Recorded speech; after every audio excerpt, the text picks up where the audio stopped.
இனிமே கண்ணை மூடிட்டு கடலை எண்ணெய் வாங்கலாம்.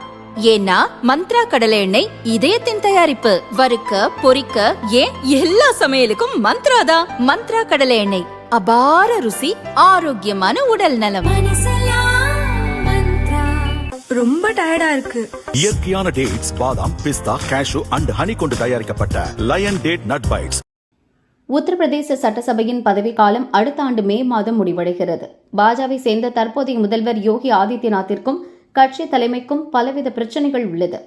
இருந்தாலும் அடுத்த தேர்தலிலும் யோகிதான் முதல்வர் வேட்பாளர் என தேசிய தலைவர் நிதின் நவீன் அறிவித்துவிட்டார்.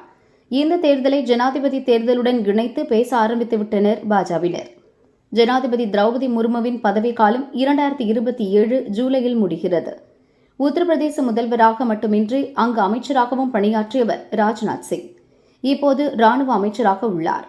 இவர்தான் அடுத்த ஜனாதிபதி வேட்பாளர் என பாஜவுக்குள் பேச்சு அடிபடுகிறது. வடமாநிலங்களை பொறுத்தவரை தேர்தல் என்றாலே அது ஜாதி அடிப்படையில்தான். ராஜ்புத் வம்சத்தைச் சேர்ந்தவர் ராஜ்நாத் சிங். ராஜ்புத்திற்கு உத்தரப்பிரதேசத்தில் பெரும் வாக்கு வங்கி உள்ளது. இவர் ஜனாதிபதி ஆகிறார் என்றால் இந்த வாக்கு வங்கியுடன் உத்தரப்பிரதேசத்தின் பெருவாரியான மக்களும் சட்டசபை தேர்தலில் பாஜவிற்கு வாக்களிப்பர் என கட்சி நம்புகிறது. இதுவரை ராஜ்புத் வம்சத்தைச் சேர்ந்த 5 பேர் உத்தரப்பிரதேச முதல்வராக இருந்துள்ளனர். உத்தரப்பிரதேசத்திலிருந்து ஒருவர் ஜனாதிபதியானால் அது மாநிலத்துக்கு பெருமை என வாக்காளர்கள் பாஜக பக்கம் இருப்பர் என்பது கட்சி மேலிடத்தின் கருத்து. ஆனால் உத்தரப்பிரதேச தேர்தல் முடிந்தபின் ராஜ்நாத்திற்கு பதில் வேறு யாராவது ஒருவரை ஜனாதிபதியாக்கவும் வாய்ப்பு உண்டு. பிரதமர் மோடி மற்றும் அமித்ஷா அதிரடி முடிவை எடுப்பவர்கள். ராஜ்நாத் சிங் என கிளப்பிவிட்டு பின் அவரை கழற்றிவிடவும் மோடியும் அமித்ஷாவும் தயங்க மாட்டார்.